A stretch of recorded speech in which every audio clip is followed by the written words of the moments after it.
Hi viewers, welcome to Anu's edu hub. ഇന്ന് ഞാനിവിടെ discuss ചെയ്യാൻ പോകുന്നത് 7th സ്റ്റാൻഡേർഡിൽ എസ് ഫസ്റ്റ് ചാപ്റ്ററായ മിഡീവൽ ഇന്ത്യയുടെ കണ്ടിന്യൂഷനാണ്. So let's start the part 2. The Mughal administration. Mughal ഭരണം. Let us see the measures adopted for administrative convenience during the Mughal period. Mughal ടൈമിന് മുഗളന്മാരുടെ കാലഘട്ടത്തിൽ അഡ്മിനിസ്ട്രേറ്റീവ് കൺവീനിയൻസ് മീനിങ് ഭരണ സൗകര്യത്തിന് വേണ്ടിയിട്ട് കൺവീനിയൻസ് സൗകര്യത്തിന് വേണ്ടിയിട്ട് അവർ നടപ്പിലാക്കിയ ഓരോ കാര്യങ്ങൾ എന്തൊക്കെയാണ്, ഉൾക്കൊണ്ട ഓരോ സ്റ്റെപ്സ് എന്തൊക്കെയെന്നാണ് പറയുന്നത്. മുഗൾ കിങ്ഡം ഒരു പിരമിഡിൻ്റെ ഷേപ്പാണ് കാണിക്കുന്നത്. അതിൽ റിവേഴ്സ് പ്രോസസ്സ് താഴെ ഗ്രാമ, പർഗന, സർക്കാർ, സഭ. It was during Akbar's regime in Mughal rule that such an administrative order അല്ലെങ്കിൽ structure was effectively formed. അക്ബറിൻ്റെ കാലഘട്ടത്തിലാണ്, മുഗൾ ടൈമിൽ അക്ബർ ഭരിച്ചിരുന്ന കാലഘട്ടത്തിലാണ് ഈ ഒരു സ്ട്രക്ചർ, ഈ ഒരു തരത്തിലുള്ള ഒരു അഡ്മിനിസ്ട്രേറ്റീവ് ഓർഡർ, ഈ ഒരു ഓർഡറിൽ ഇഫക്റ്റീവായിട്ട് ഈ ഒരു ഓർഡർ നടപ്പിലാക്കിക്കൊണ്ടിരുന്നത്. ഫസ്റ്റ് ഗ്രാമ, പിന്നെ പർഗന, സർക്കാർ, സഭ. Emperor was the sovereign authority of the country, the commander-in-chief, the lawmaker and the supreme judge. അതായത് ഒരു ഡിസ്പ്യൂട്ട്, എന്തെങ്കിലും ഒരു വഴക്കോ എന്തെങ്കിലും ഒരു പ്രശ്നം വരുന്നെങ്കിൽ ഫസ്റ്റ് ഗ്രാമപഞ്ചായത്തിൽ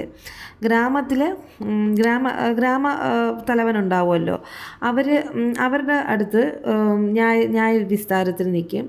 അവിടുത്തെ വിധി അവർക്ക് കൺവിൻസിങ് അല്ല, ഈ വഴക്കിന് പോകുന്ന ആൾക്ക് കൺവിൻസിങ് അല്ലെങ്കിൽ അവർക്കത് കറക്റ്റായിട്ട് തോന്നിയില്ലെങ്കിൽ അവർ നേരെ പർഗനയിലോട്ട് പോകും. പർഗന എന്ന് പറയുന്നത് ഒന്നിൽ കൂടുതൽ ഗ്രാമങ്ങൾ ചേർന്നിരുന്നിട്ട് അതിലൊരു ലോ മേക്കർ ഉണ്ടാകും. അവിടെ അവർക്ക് നീതി കിട്ടിയില്ലെങ്കിൽ അവർ സർക്കാർ നേരെ ഈ ഒരു അഡ്മിനിസ്ട്രേഷൻ കിങ്ങിൻ്റെ കീഴിലുള്ള അഡ്മിനിസ്ട്രേഷനിൽ പോകും. ആ സർക്കാരിൻ്റെ കീഴിൽ നീതി കിട്ടില്ലെങ്കിൽ അവർക്ക് ഡയറക്റ്റായിട്ട് സഭയിൽ പോകും. സഭ എന്ന് പറയുന്നത് കിങ്ങിൻ്റെ സഭ, കിങ്ങിൻ്റെ ആ ഒരു ദർബാർ, അവിടെ പോകും. ഇതാണ് ഈ ഒരു റൂളാണ് അവർ ഫോളോ ചെയ്തിരുന്ന അക്ബറിൻ്റെ ടൈമിൽ, മുഗൾ കാലഘട്ടത്തിൽ അക്ബറിൻ്റെ ടൈമിൽ.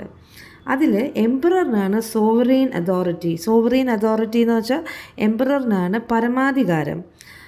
അദ്ദേഹത്തിനാണ് sovereign authority of the country, രാജ്യത്തെ പരമാധികാരം രാജാവിനാണ്. ദ കമാൻഡർ ഇൻ ചീഫ് സർവ്വസൈന്യാധിപനും, the lawmaker and the supreme judge. സർവ്വസൈന്യാധിപൻ എന്ന് പറഞ്ഞാൽ കമാൻഡർ ഇൻ ചീഫ് സർവ്വസൈന്യാധിപൻ, പിന്നെ എന്താണ് ലോ മേക്കർ നിയമനിർമ്മാതാവും, പിന്നെ അദ്ദേഹം എന്താണ് സുപ്രീം ജഡ്ജ് പരമോന്നത നീതിപതി, അതായത് എല്ലാം ദ സുപ്രീം ജഡ്ജ് എന്ന് പറയുന്നത് എല്ലാം രാജാവാണ്. During the Mughal period there were no separate courts for the administration of justice as today. Mughal ടൈമിൽ ഇപ്പോഴത്തെ പോലെ ഹൈക്കോർട്ട്, ജില്ലാ കോടതി, ഹൈക്കോടതി, സുപ്രീം കോടതി അങ്ങനത്തെ സെപ്പറേറ്റ് കോർട്സ് ഇല്ല.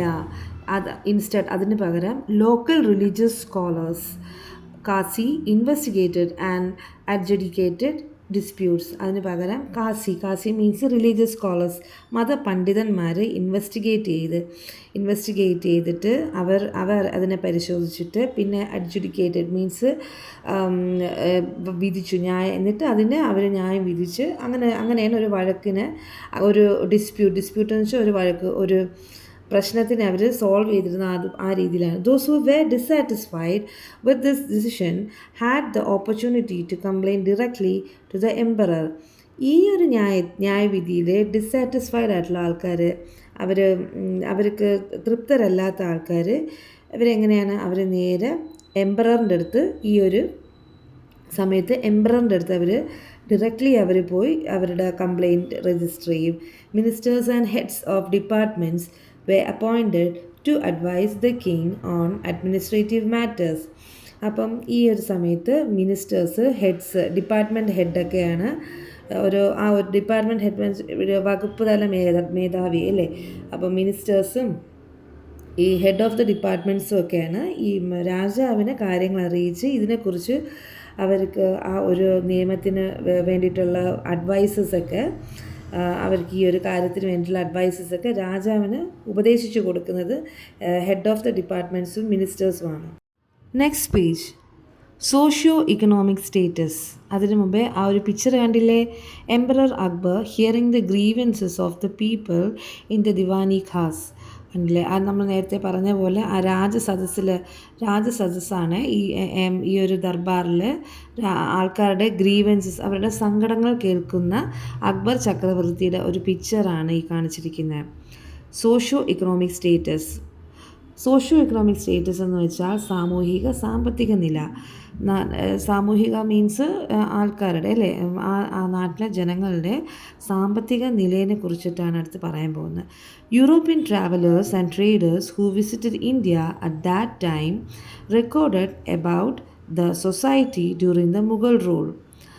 ആ സമയത്ത് മുഗൾ കാലഘട്ടത്തിൽ ഇന്ത്യയിൽ വന്നിട്ടുള്ള യൂറോപ്യൻ ട്രാവലേഴ്സ്, പിന്നെ ട്രേഡേഴ്സ്, വ്യാപാരികളും ആ സമയത്ത് നമ്മുടെ ഇന്ത്യയിലുള്ള ജനങ്ങളുടെ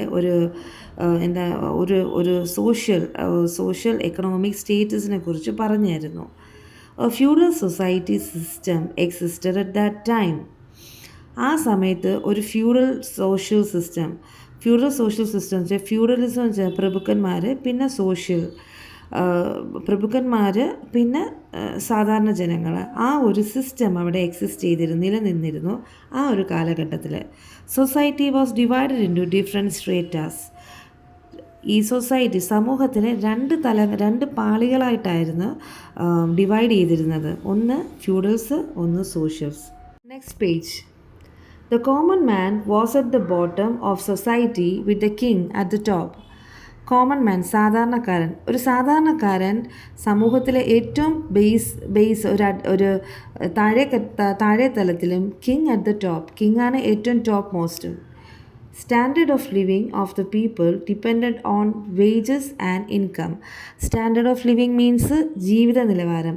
ഒരാളുടെ ജീവിത നിലവാരം നിശ്ചയിച്ചിരുന്നത് അയാൾക്ക് കിട്ടുന്ന വേജസ് എന്ന് വെച്ചാൽ കൂലി, ആൻഡ് ഇൻകം, ഒരു കൂലിയും അയാളുടെ വരുമാനവും അടിസ്ഥാനപ്പെട്ടിരിക്കും അയാളുടെ ഒരു ജീവിത നിലവാരം എന്ന് പറയുന്നത്. Most of the people were farmers. കൂടുതൽ ആൾക്കാരും ഫാമേഴ്സായിരുന്നു, കൃഷിക്കാരായിരുന്നു. Caste system existed among them. ഇവരുടെ ഇടയിൽ എന്തായിരുന്നു? കാസ്റ്റ് സിസ്റ്റം, ജാതി വ്യവസ്ഥ നിലനിന്നിരുന്നു. Each caste had its own customs and rituals. ഓരോ ജാതിക്കും, എല്ലാ ജാതികൾക്കും അവരുടേതായിട്ടുള്ള കസ്റ്റംസും റിച്വൽസും, അവരുടേതായിട്ടുള്ള കൾച്ചേഴ്സും അവരുടേതായിട്ടുള്ള രീതികളും എല്ലാം ഉണ്ടായിരുന്നു. ടവനിയർ, a French traveler who visited India during the Mughal period, recorded the social conditions and lifestyle of the people at that time. Mughal കാലഘട്ടത്തിൽ വിസിറ്റ് ചെയ്തിരുന്ന ഒരു French traveller, his name is Tavernier ആ സമയത്ത് ആ കാലഘട്ടത്തിലുള്ള ജനങ്ങളുടെ സോഷ്യൽ കണ്ടീഷൻസും അവരുടെ ഒരു സാമൂഹികമായിട്ടുള്ള അവരുടെ ജീവിതശൈലികളും, പിന്നെ ലൈഫ് സ്റ്റൈലും, അവരുടേതായിട്ടുള്ള ജീവിതശൈലികളും, ഇതിനെല്ലാം അദ്ദേഹം റെക്കോർഡ് ഫിലിം ക്യാമറ വെച്ചിട്ടല്ല, എഴുതി വെച്ചിരുന്നു. There existed wide differences in the way of life, food habits and clothing of people from place to place. അപ്പോൾ നിലനിന്നിരുന്ന ഓരോ സ്ഥലങ്ങൾ, ഫ്രം പ്ലേസ് ടു പ്ലേസ്, ഓരോ സ്ഥലങ്ങൾ മാറുന്നോറും ജനങ്ങളുടെ ഇടയിൽ വളരെ വൈഡായിട്ടുള്ള ഡിഫറൻസസ് ഉണ്ടായിരുന്നു. ആൾക്കാരുടെ ജീവിതശൈലിയിലും, ഫുഡ് ഹാബിറ്റ്സിലും, ആഹാരശൈലിയിലും, ജീവിതശൈലിയിലും, ക്ലോത്തിങ്, വസ്ത്രധാരണത്തിലും വരെ വളരെ വളരെ വളരെ ഡിഫറൻസ് ഉണ്ടായിരുന്നു. Babur in his memos recorded the labour system and caste system prevalent in India during those days. Babur അദ്ദേഹത്തിൻ്റെ മെമ്മോസ് എന്ന് വെച്ചാൽ അദ്ദേഹത്തിൻ്റെ ഓർമ്മക്കുറിപ്പിൽ അയാൾ എഴുതിയിരുന്നത് ആ കാലഘട്ടത്തിൽ ലേബർ സിസ്റ്റം ആ കാലത്തിലെ തൊഴിൽ സാഹചര്യവും, പിന്നെ കാസ്റ്റ്, ജാതി സമ്പ്രദായവും എല്ലാം പ്രബലൻ്റ് ആയിരുന്നു. പ്രബലൻ്റ് എന്ന് പറഞ്ഞാൽ വളരെ പ്രബലമായിരുന്നു ആ സമയത്ത്. Then Agra and Fatehpur Sikri were larger than the city of London and was always bustling with people. Fatehpur Sikri. ഈ രണ്ട് നഗരങ്ങളും ലണ്ടൻ നഗരത്തിനെ കാട്ടി വലിയൊരു സിറ്റി ആയിരുന്നു. എപ്പോഴും ജനങ്ങളുടെ ഒരു തിരക്കും സൗണ്ടും എല്ലാം നിറഞ്ഞു നിന്നിരുന്നു. The 12-mile distance between these cities were filled with markets selling food and other items all along with the way. ഒരു 12 മൈൽ, ഒരു 10-20 കിലോമീറ്ററിൻ്റെ ഉള്ളിലുള്ള സിറ്റികളിൽ എല്ലാം ഫുൾ മാർക്കറ്റ്സ്, ഫുഡ് ഐറ്റംസ്, അങ്ങനെ എല്ലാ തരത്തിലുള്ള സാധനങ്ങൾ വിൽപ്പനയ്ക്കായിട്ട് വെച്ചിട്ടുള്ള മാർക്കറ്റ്സ്, അങ്ങനെ ഭയങ്കര തിരക്കുള്ള ഒരു വലിയൊരു മാർക്കറ്റായിരുന്നു എന്നാണ് പറയുന്നത്. ഈ രണ്ട് നഗരങ്ങളും, ആഗ്രയും Fatehpur സിക്രിയും. Above is the description of two cities in India by Ralph Fitch, an Englishman who visited India during the Mughal period. അതായത് ഈ പറഞ്ഞ ഈ ആഗ്രയെക്കുറിച്ചും ഫത്തേപൂർ സിക്രിയെ കുറിച്ച് പറഞ്ഞത് ആ സമയത്ത് നമ്മുടെ നാട്ടിൽ വന്ന ഒരു ഇംഗ്ലീഷ് മാൻ, അദ്ദേഹത്തിൻ്റെ പേര് റാൽഫ് ഫിച്ച്. അയാളാണ് ആ മുഗൾ ടൈമിലുള്ള ഈ രണ്ട് നഗരത്തിൻ്റെ ഈ ഡിസ്ക്രിപ്ഷൻ പറഞ്ഞത്. From this description, you can understand the economic progress we had achieved during the Mughal period. ഈ മുകളിൽ തന്നിരിക്കുന്ന ആ ഒരു വിവരണത്തിൽ തന്നെ നമുക്ക് മനസ്സിലാക്കാം മുഗൾ കാലഘട്ടത്തിൽ തന്നെ നമ്മൾ കൈവരിച്ച സാമ്പത്തിക പുരോഗതി എത്രമാത്രമാണെന്ന്. എക്കണോമിക് പ്രോഗ്രസ്, സാമ്പത്തിക പുരോഗതി. Agricultural achievements were the basis of this economic progress. ഈ ഒരു സാമ്പത്തിക പുരോഗതിക്ക് കാരണം എന്തായിരുന്നു? വ്യാവസായിക നേട്ടം തന്നെയായിരുന്നു, അല്ലേ? അഗ്രികൾച്ചറൽ അച്ചീവ്മെൻറ്റ്സ്, റൈസ്, കാർഷിക നേട്ടങ്ങൾ. Rice, wheat, barley, sugar cane, cotton and oil seeds were the major agricultural products of that time. അതായത് ആ സമയത്ത് വിളയിച്ചിരുന്നത് എന്തൊക്കെയാണ്? വ്യവസായം ചെയ്തിരുന്നത് rice, wheat, barley, sugar cane, cotton, പിന്നെ ഓയിൽ സീഡ്സ്, ഇതെല്ലാമായിരുന്നു കൃഷി ചെയ്തിരുന്നത്. Abu Fazal in his book Aini Akbari recorded that Indians cultivated different varieties of rice. Ain-i-Akbari എന്ന അബു ഫസലിൻ്റെ അദ്ദേഹത്തിൻ്റെ ഒരു ബുക്കുണ്ട്. ആ ബുക്കിൽ അദ്ദേഹം എഴുതിയിരുന്നത് എന്താണ്? ആ സമയത്തുള്ള ഇന്ത്യൻസ് പലതരത്തിലുള്ള വെറൈറ്റീസ് ഓഫ് റൈസ്, അരികൾ കൃഷി ചെയ്തിരുന്നു. The farmer was not evicted from the land as long as he paid tax. അതായത് ഒരു കർഷകൻ അയാൾ ടാക്സ് അടയ്ക്കുന്ന കാലത്തെല്ലാം അയാൾക്ക് ആ ലാൻഡിൽ തന്നെ തുടരാം, ടാക്സ് അടയ്ക്കുന്നത് വരെ. The use of technology and new tools enrich the agricultural sector during the Mughal period. അപ്പോൾ മുഗൾ ടൈമിൽ തന്നെ ഈ ടെക്നോളജീസ്, അഗ്രികൾച്ചറൽ സെക്ടറിൽ തന്നെ ടെക്നോളജി മീൻസ് ഈ പലതരത്തിലുള്ള ഇൻസ്ട്രുമെൻറ്റ്സ്, പുതിയ ടൂൾസൊക്കെ ആ സമയത്ത് തന്നെ ഫാമേഴ്സ് ഉപയോഗിച്ചിരുന്നു. The Persian wheel and canals were widely use for irrigation. അത് ആ സമയത്ത് ഒരു ഡെവലപ്മെൻ്റ് ആയിരുന്നു, അല്ലെ? ഒരു ന്യൂ ടെക്നോളജി ആയിരുന്നു ആ സമയത്ത്. Persian wheel that you can find out in the next page it self, the picture. ആ സമയത്ത് അടുത്ത പേജിൽ തന്നെ നിങ്ങൾക്കത് കാണാം എന്താണ് പേർഷ്യൻ വീൽ എന്നുള്ളത്. ആ ഇറിഗേഷന്, വെള്ളത്തിന് വേണ്ടി നമ്മളത് ആ ടൈമിൽ വെള്ളത്തിന് വേണ്ടിയിട്ട് ആ ടൈമിലുള്ള ആൾക്കാർ പേർഷ്യൻ വീൽസ് യൂസ് ചെയ്തിരുന്നു. Then Abu Fazal was the most prominent historian during the Mughal era. He was Akbar's advisor and biographer. He is the author of books Aini Akbari and Akbarnama. Abu Fasal ആരാണെന്നാണ് പറയുന്നത്? അബു ഫസൽ എന്ന് പറയുന്ന ബയോഗ്രാഫർ മുഗൾ ചക്രവർത്തിയുടെ, അക്ബറിൻ്റെ, അല്ലേ? മുഗൾ ചക്രവർത്തിയായ അക്ബറിൻ്റെ പ്രധാന ഉപദേശകനും പിന്നെ എന്താണ് ബയോഗ്രാഫർ, അദ്ദേഹത്തിൻ്റെ ബയോഗ്രഫി, അദ്ദേഹത്തിൻ്റെ ജീവചരിത്രകാരനുമെല്ലാമായിരുന്നു ഈ അബു ഫസൽ എന്ന് പറഞ്ഞാൽ. അപ്പം അക്ബറിനെ കുറിച്ച് അയാൾ 2 പുസ്തകം എഴുതി, എയ്നി അക്ബരിയും പിന്നെ എന്താണ് Akbarnama. Next page, Persian wheel. ഇതാണ് പേർഷ്യൻ വീല്. ആ ടൈമിൽ യൂസ് ചെയ്തിരുന്ന latest technology. Increased agricultural productivity accelerated trade and urbanisation.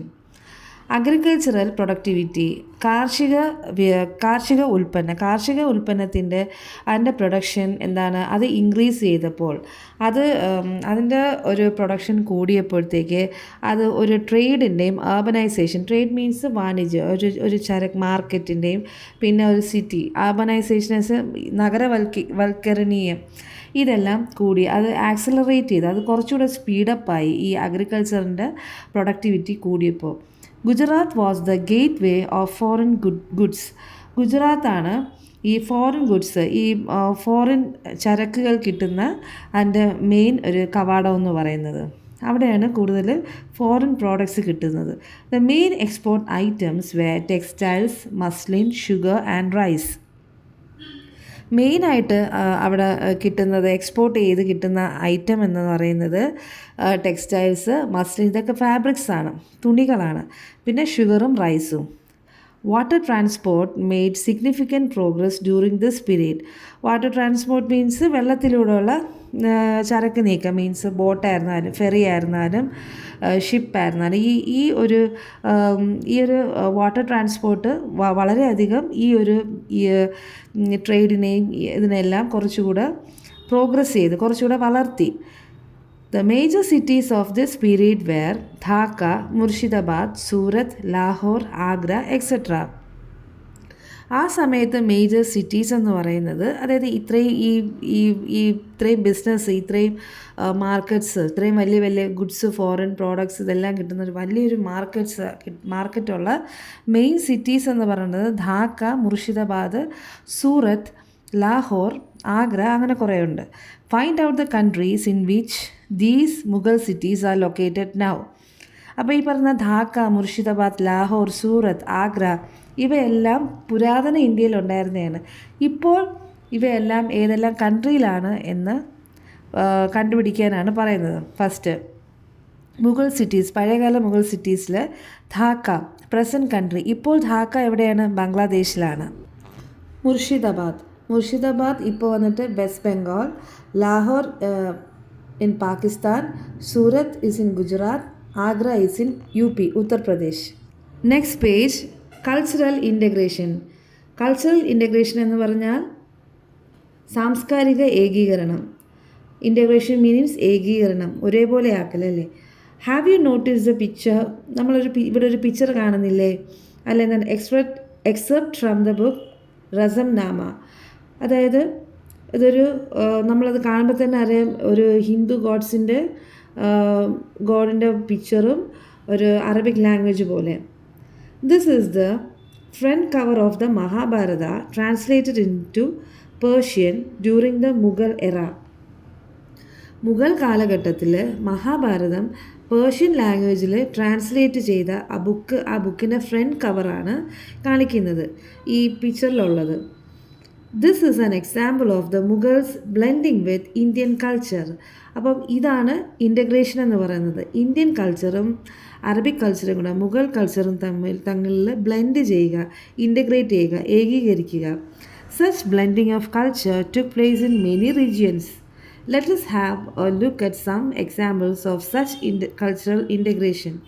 ഇതുപോലുള്ള ഏകീകരണം, കൾച്ചറൽ ഇൻ്റഗ്രേഷൻസ് മതപരമായി മാത്രമല്ല പല റീജിയൻസും പല സെക്ടേഴ്സിലും, അതായത് കൾച്ചർ, ഡാൻസ്, എന്തായിരുന്നാലും അതിലെല്ലാം ഇതിൻ്റെ ഒരു ഇൻ്റഗ്രേഷൻ, ബ്ലെൻഡിങ്, അതായത് ഇന്ത്യൻ കൾച്ചറും മുഗൾ കൾച്ചറും കൂടിയുള്ള ബ്ലെൻഡിങ് ഇവിടെ നടന്നിരുന്നു മുഗൾ കാലഘട്ടത്തിൽ. Let us have a look at some examples of such cultural integrations. കുറച്ച് ഏതൊക്കെ തരത്തിലാണ് കൾച്ചറൽ ഇൻ്റഗ്രേഷൻ വന്നെന്നുള്ളതാണ് പറയാൻ പോകുന്നത്. Next page, the Taj Mahal, Agra fort and red fort are examples of the fusion of Indian architectural style with the Persian style brought here by the Mughals. അതായത് നമ്മളിവിടെ താഴെ 2 pictures കണ്ടില്ലേ, താജ്മഹലും ആഗ്ര ഫോർട്ടും. ഈ രണ്ട് കെട്ടിടങ്ങളും അതുപോലെ ഒരുപാട് ബിൽഡിങ്സും ഇതുപോലെ ഈ ഒരു കൾച്ചറൽ ഇൻ്റഗ്രേഷൻ എന്ന് പറഞ്ഞതുപോലെ ഇവിടെ സമൂഹത്തിൽ ആ കാലഘട്ടത്തിൽ